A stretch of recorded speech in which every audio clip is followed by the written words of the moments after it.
I want to talk to Araan from Germany. Please correct me if I said that name, Araan, Araan from Germany. You want to talk about why you converted from Islam to Christianity. You're on Talk Heathen with Apostate Prophet and Johnny P. Take it away. Hey guys, yeah, privileged to be in the call. Can you hear me well? Yeah. Yes. Yeah, and especially I'm here because of Redwan, Apostate Prophet. I'm a fan of him. It's been almost 10 years. I'm converted, but there is like a story behind it, but I don't want to go in that deep. But the thing is that Islam has been, it's a disaster. And before that, I have been not practicing Islam in a real way, but I was a Muslim born to a Muslim family. But then miracles happened, and I moved, and I found a way. But it was not just that blindly I went to accept Christianity, but I did some study of Bible and a lot of comparison between Islam, Quran, and how all this end up. And then, especially, Islam is like it's a system. It's a political system that will keep you inside this box. And as long as you're inside that box, you will be hating others.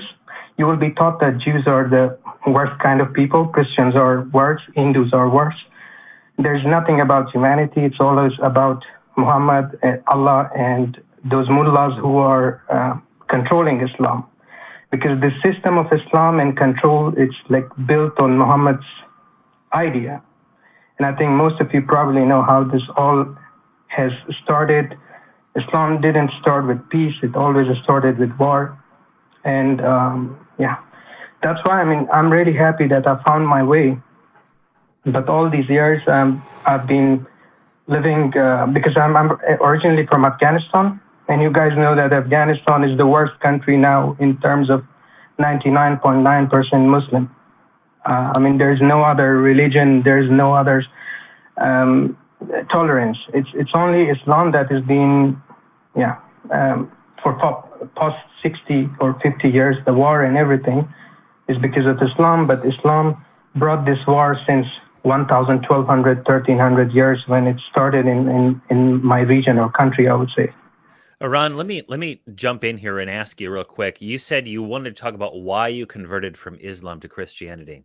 So there's two parts: why you deconverted from Islam, and then, of course, why you chose Christianity. I know you did some studying. Correct me if I'm wrong, but what I'm hearing is the reason why you left Islam was because you found it to be and maybe this isn't the case, maybe you found it to be negative and hate-filled and a politically constricting belief. Is that why you left Islam? Or was there some other reason? It's one of the reasons. It's one of the reasons because I started this study to also understand why we are suffering in this region, why there is war, why there has been all this suffering. People are killed in the name of some strange religion, and it's happening not from today. It has been happening since many years. People would say, in World War II, so many millions of people died. But if we count from the day when Muhammad started his first war until today, how many people have been killed in the name of Islam? Past 100 years, there was no journalism, there was no TV, there was no media, nothing to note all this. And in Islam, and Redwan would probably, or Apostate Prophet would know that how difficult it is to speak against Islam in Islamic country. I'm sure you have experienced a lot of things that, Araan, I'm sure you have experienced a lot of things within Islam, since you were also born into a culture that is, I don't know how to put it, but very, very conservative and very problematic with their Islamic views. I'm sure you know how it is. I also grew up in a religious Muslim household. The views of my family and their religious beliefs were quite similar, even to certain beliefs held by the Taliban, for example, except that my group and the people that I affiliate with did not believe in directly forcibly implementing Sharia law. They simply believed in the Sharia law, and they believed that their time will come. It was more of an eschatological movement. But I learned the same things. I learned that we are supposed to prepare for a war with the Jews. The Jews. We will fight the Jews, and they will be hiding behind trees and rocks, and even the trees and rocks will want us to come and kill them. I know I'm saying this, but this is actually found not in some weird fringe source or within Muslim folklore. It comes directly from Islam's fundamental sources, is a confirmed report attributed to Muhammad himself. He said that. And I learned similar things, that we are supposed to consider them as enemies. We are supposed to be nice to them, but never trust them, not befriend them, and so on. And criticizing our beliefs, questioning them, speaking against them, being against them was completely out of question. It wasn't even possible. And I'm sure you, coming from a background like Afghanistan, for you it was even more impossible, because you were not only intimidated by the culture, but also by the law itself. How did you come to the decision of getting out of that and then converting to Christianity? Yeah. So, I mean, as I said, it happened as a miracle that I stuck myself in a really bad situation for many months, and then I thought maybe I'm a sinner, and I started to pray how the Muslims do, like 5 times prayer, and then nothing was happening, and I was like in that difficult situation for very long, and then one day I stopped praying, and it was, I think, 52 days, 5 times a day praying, and also fasting at that time. So I thought maybe all this what's happening to me is because of my sins, or I have been not practicing Islam the correct way, which I was taught, if you don't do this, this will happen to you.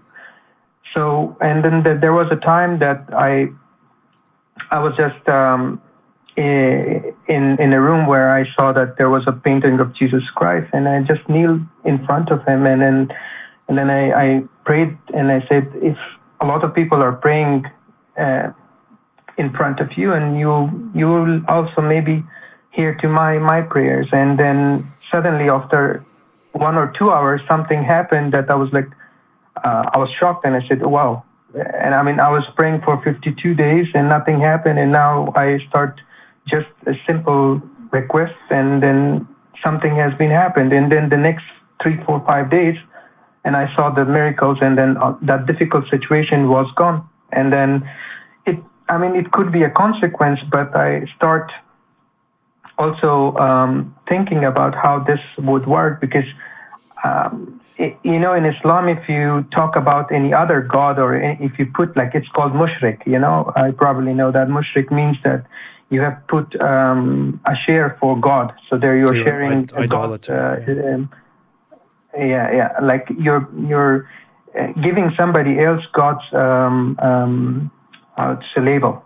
And then in my case, and then I started studying also Bible, the New Testament, but I would not say myself like as a typical Christian where like I go to church on Sundays, but for me, Jesus Christ and the way how God works, and till today, now it's almost 11 years, I've been really happy. My life changed, and I've been in a different person, and I found peace at the end.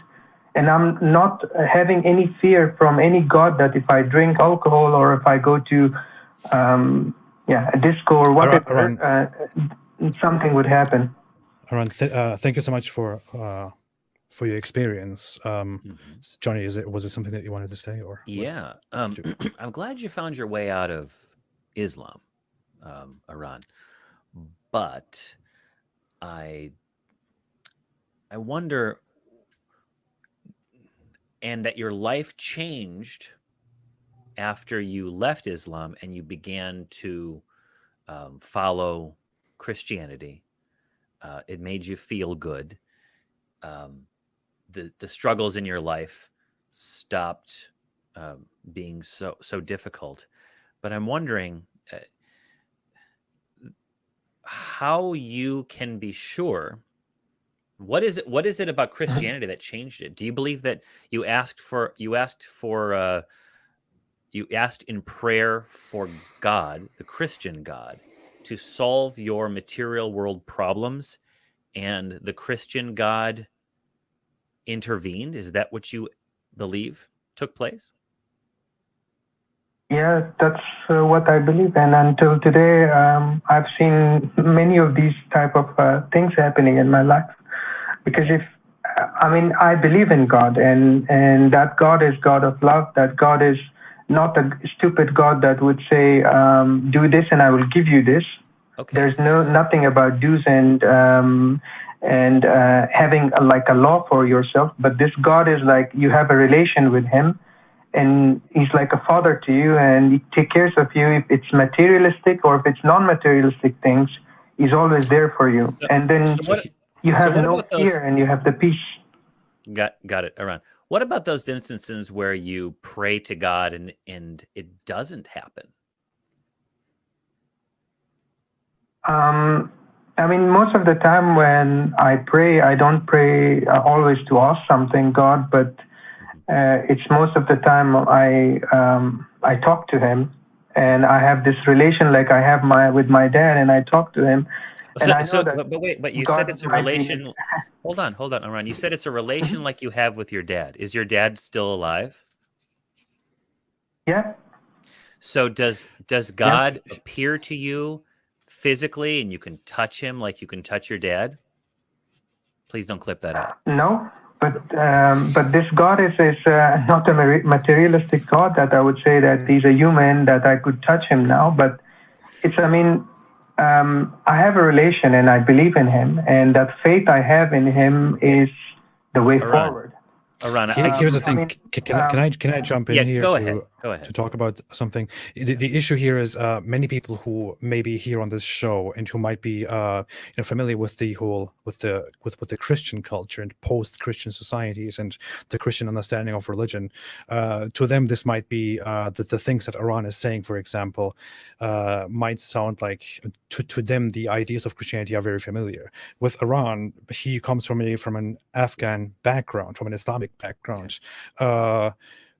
Tell me if I'm judging it wrong, Araan, please, if I'm speaking completely wrongfully for you. But to me, it would seem that to you, the understanding of religion that you learned from a very early age, from childhood, from your upbringing, was that God is the slave master. It is Allah. You are supposed to be in full submission. You are supposed to be the slave and servant of Allah. Do whatever he says in every single waking moment. When you are at the dinner table, when you go to the toilet and wipe yourself, when you are walking outside and talking with friends, and so on. But then you go into a different culture, in a Christian or post-Christian culture, and living with the idea that God exists and that you depend on God, you still believe that it is real, but you are also exposed to a new understanding of God that was completely unfamiliar to you. And this understanding of God is not a God who is merely a slave master and who holds you on a tight leash. It is a God that is supposed to be a father who loves you no matter what, who embraces you, who leads you, and you can trust him and pray to him whenever you want and confide in him, and so on. So to me, it would seem that there is a huge shift in emotion and in how you view God, and you come from a place where you are basically spiritually oppressed, not really, but that's what it feels like, where you are oppressed into a culture, into an understanding where you are given constant relief through a much more loving, much more emotional understanding of God. So insofar, I can entirely understand why you would be drawn to this understanding of God, and why you would want to hold on to it. So I would even say that questioning the epistemology of Araan here would not be as reasonable as when you do it with somebody who was born into Christianity or who was born in a Western culture. Because to him, the situation is entirely different. Right. Correct me if I'm wrong, Araan. No, you're absolutely right. But I mean, nowadays, I mean, if you read books and there's a lot of technology that could help you to find out the way forward. But I'm not against any atheist or any other view. But the only thing is that for myself, I find peace for first important thing. And I also think that this universe is so big. There's so many things inside the universe and the black hole and whatever that's going on with these galaxies. I mean, millions and billions of the stars. There is someone who's at least controlling all this within milliseconds or microseconds. And if there is a microsecond taken out, everything could collapse. But apart from that idea, I would say that for us, it's important that all the other Muslims who are suffering and who are inside this back box, they also, if could get outside of this border or of this box, then they can find peace and they can become a real human. Because for Muslims, the first thing is to be Muslim and then human. But I think for humanity and to save humanity, because Islam is a very dangerous, I would say, system that would destroy people's lives, and one day this earth will be destroyed by them. So I hope there is at least some group of people like us who are moving forward and could be supported. Like I would say, Upstate Prophet here should be supported by a lot of people because his views, his knowledge, and the way he is researching is a great thing. But his life can be in danger. His parents could, if they're still Muslim, could kill him. His brother could kill him. And I'm in the same situation. So that's the thing is, it is very difficult. I mean, I don't know how I can possibly put this and how people can possibly understand this. It is very difficult for me to judge people who come out of Islam and who then become part of Christianity, simply because I don't believe in God at all. I think the idea of the one God, the idea of gods, is entirely wrong. It has been entirely based on wrong ideas, on wrong understandings, wrong perceptions of the world.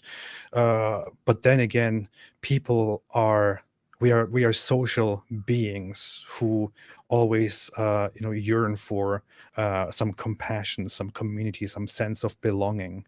And if you come out of this the hateful world that I came out of, and mine is nothing in comparison to maybe Araan's or many other people's, then it is entirely understandable to me that you would that you would rather want to go to a different, much less hateful system where you feel loved, but where you still believe in something that you cannot necessarily verify, but you simply have this sense of being drawn to that. On top of that, growing up in Islam means growing up with a constant indoctrination and a constant rejection of thinking for yourself, a constant rejection of questioning. So you, from the very first moment of your life, you learn to walk with Islam, with the belief in Allah, with the belief in everything that Islam brings with itself. You don't learn to walk by yourself. This is what, as much as I disagree with the views of Karl Marx, this is what Karl Marx meant when he said that religion is the opiate of the masses. It gives you it is a medicine to alleviate your pain, and gives you makes things easier, despite the fact that it may be actually aversive. It may not be correct, it may not be healthy, not be the right thing. But in Islam, it's even more intense. It gives you crutches, it gives you legs on which you walk. When you go outside of the folds of Islam, you suddenly cannot walk on yourself anymore because you have never learned to walk by yourself. Naturally, you find yourself within a different religion and you want to believe in that. The issue is, Araan, the religion that you want to belong to, you belong to it because you want to belong to it. You believe in it because you want to believe in it.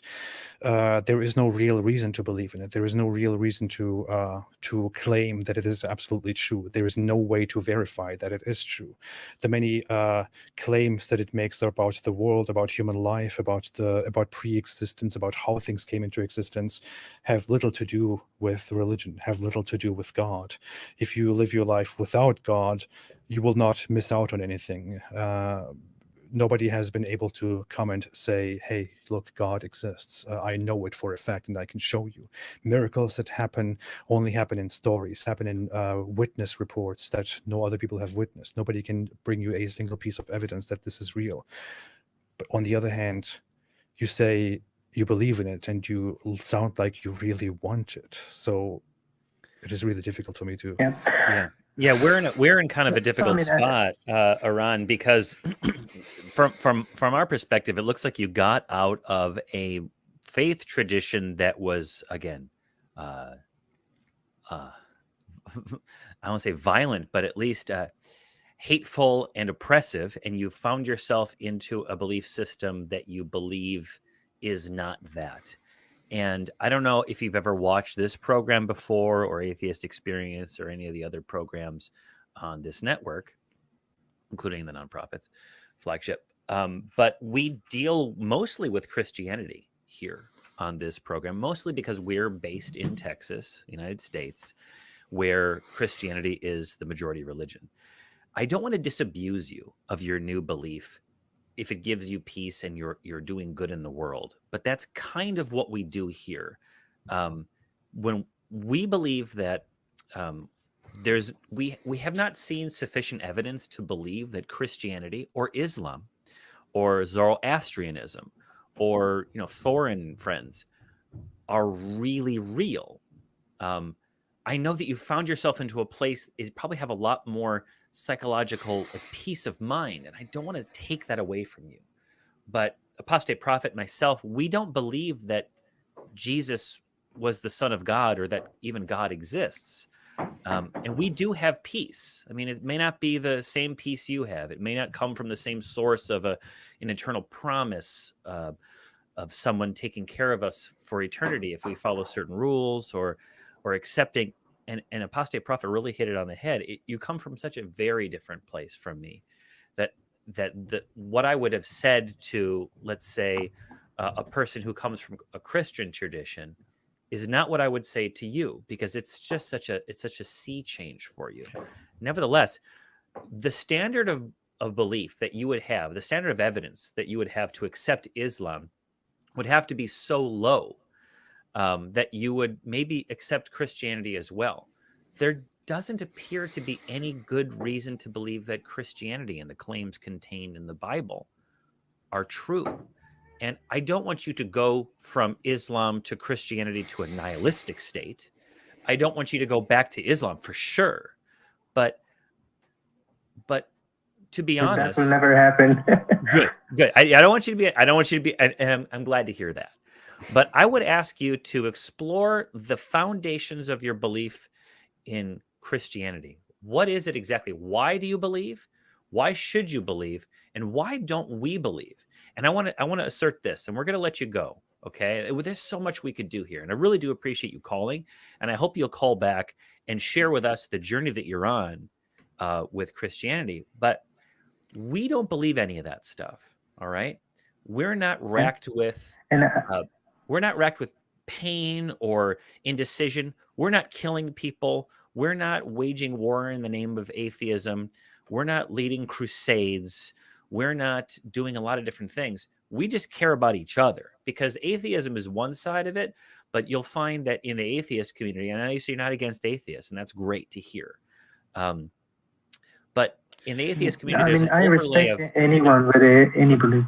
Yeah, great. And that's kind of where we're at. We don't like the belief systems, but we still like the people. We might not like what the people do, but we have humanism. We have the well-being of humankind and the environment, animals, and to try to find meaning and purpose in life and to make the world a better place for everyone in it. That's our goal. We don't need Jesus or Ahura Mazda or Frigga or Muhammad for any of that. In fact, we believe in large part that those fictional beings, maybe fictional beings, get in the way. And so keep on examining the world around you. Keep on examining the foundations for your belief. Talk with people. Talk with more atheists. Ones that actually care about well-being, not ones that just want to dunk on your beliefs. because um, again, AP, I'm with you when you said that. Like, I don't know what to do here. I know I'm making things difficult by bringing that whole thing in, but No, Araan, I want to say one thing, Araan. I really understand you entirely. I wish you all the best on your life journey on finding the truth. I sympathize with you and what you have gone through so far. I want to share just a little thing with you, if that's okay with you. There was a there was a day like a year ago or so that I went out for a walk on a very nice summer day, with walking my dog in a park. Walking a dog. I have a dog because I couldn't have a dog in Islam, but so I was walking my dog outside. It was very nice, and I came across this one spot where the sun was shining through the tree, and it was beautiful. And I suddenly got overwhelmed by this feeling of, I don't know, that there is something greater, that there is something deeper, this very wonderful emotion, almost a religious feeling, something related to what I had when I was religious, and when I would engage in prayers. And I thought about what this is. Why do I still feel this? I am very convinced that there is no such thing as God. And that helped me kind of realize that what I have is not a longing for a God who watches over me. What I have is a longing for moments of peace, where I can simply take my mind off all the trouble, all the struggle, all the expectations, all the fears, all the responsibilities, all the anxieties that I have in life, and simply, take my mind off things, take a moment off everything, and just do nothing, just have peace, just escape from everything. This is called escapism. It's actually a study that is more and more increasing. It explains many things that we are doing in life, such as playing video games, watching things, engaging in sexual activities, I don't know, entertainment, religion, taking certain substances, whatever it is.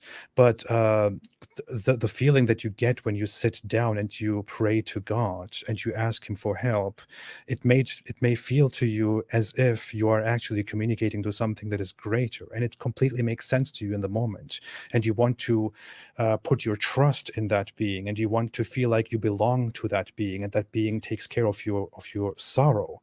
But in reality, I would say, in my humble opinion, that is all just in your mind, because what you are actually doing is you are simply taking your responsibilities and your anxieties and your fears and all that, and placing it, giving it to something that you want to believe in, because it makes you feel better, because it alleviates your suffering and your pain in life that you have, that all of us have. That feels great. But you can do that also without God. I think I'm kind of managing that and trying to manage that without God as well, because not because I don't want to believe in God, but because I simply don't see any reason or any more to believe in God. But that is you, the compassion that you feel, the safety in prayer that you feel, the good feelings that you feel when you have a moment off your responsibilities. That is you, and you can find that without God. Yeah. And Araan, we're gonna let you go, and I want to say this, that if you stay as a Christian, if you become an atheist, if you convert to some other religion, whatever it is, this community here supports you as a person, okay, in your journey through life. And we encourage you to be, open and welcoming and supportive of others as they're trying to navigate through life. And independent of whatever religious belief you adhere to, if you're a human, we're concerned about your well-being. So, best of luck to you. Call back. Let us know where your journey takes you. If you have any questions about more specifics about your new belief system, or not too new belief system, you've been gone for a while, please call back. Thank you so much for your call. Thank you so much. And congratulations on taking that major step